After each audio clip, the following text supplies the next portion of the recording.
শাহজালাল সাহেবের যেটা মাজার আছে আমার মনে হয় সেটাও ভেঙে ফেলে দেওয়া উচিত। আমাদের শাহজালাল সাহেবের যেটা মাজার আছে সেটাও আমার মনে হয় ভেঙে ফেলে দেওয়া উচিত। দেখেন, উনি তো বলে যান নাই যে আমার গুরুস্থানের উপরে যে পাকা দোলান বিল্ডিং এইভাবে করতে হবে এইভাবে। আসসালামু আলাইকুম ওয়া রাহমাতুল্লাহ। প্রিয় দেশবাসী, আশা করি সবাই ভালো আছেন। আলহামদুলিল্লাহ। আজ আমরা খুবই খুশি, কারণ হলো দেখেন, এই দেশ স্বাধীন হয়েছে। আর যেই সমস্ত সন্ত্রাসীরা এই দেশটাকে নিয়ে দখল করে যারা বসে ছিল তারা সবাই পালিয়েছে। আলহামদুলিল্লাহ, আমরা সবচেয়ে বড় খুশি। আর সবচেয়ে বড় আরও খুশি যে এই দেশে এখন যত দিন যাবে ইনশাল্লাহ ইসলামের বিজয় আসতে থাকবে, ইসলামের বিজয় পতাকা উড়বে ইনশাল্লাহ এই দেশে, এই নতুন বাংলাদেশে। এই নতুন বাংলাদেশে আর কোনো বন্ডদের স্থান হবে না ইনশাল্লাহ।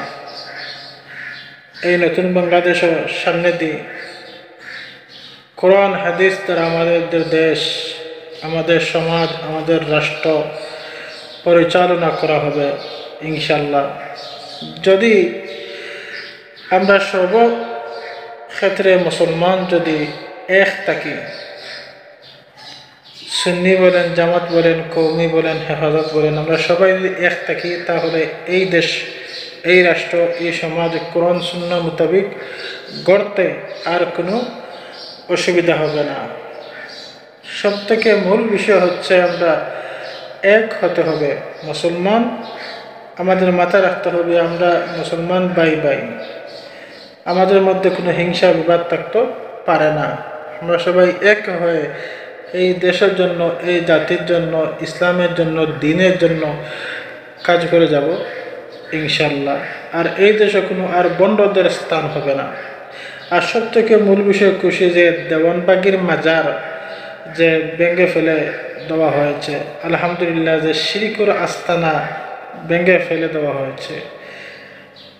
এইভাবে আমরা চাই আস্তে আস্তে করে যত জায়গায় অন্যায় করা হচ্ছে সেখানেই প্রতিবাদ হোক, যত জায়গায় শিরকি বেদাতি চলতেছে সেখানে এইভাবে প্রতিবাদ করা হোক, আর কোরআন হাদিস দ্বারা সুন্নাহ দ্বারা পরিচালনা করা হোক।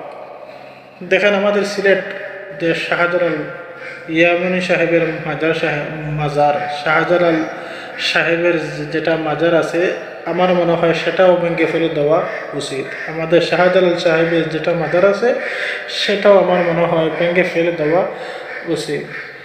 দেখেন, উনি তো বলে যান নাই যে আমার গুরুস্থানের উপরে যে পাকা দোলান বিল্ডিং এইভাবে করতে হবে, এইভাবে তো উনি বলে যান নাই। ওনার শর্ত কি, এই দেশে যে কোরআন সুন্নাহ মোতাবেক দেশ চলবে, কালিমার মুসলমানরা কালিমার দাওয়াত দিবে, এটাই তো। তাহলে আপনি আমি দেখেন, নেককার ইমানদার মানুষরা যেই পথে চলাফেরা করেছে আমরা সেটা আমল না করে আমরা এখন ভিন্ন শিরকে বেদাতি নিয়ে ব্যস্ত থাকি। শাহজালাল ইয়ামানি সাহেবের যে মাজারটা আছে সিলেটে ভেঙে ফেলে দেওয়া হোক, ফুলতলি যে সাহেবের মাজারটা ভেঙে ফেলে দেওয়া হোক।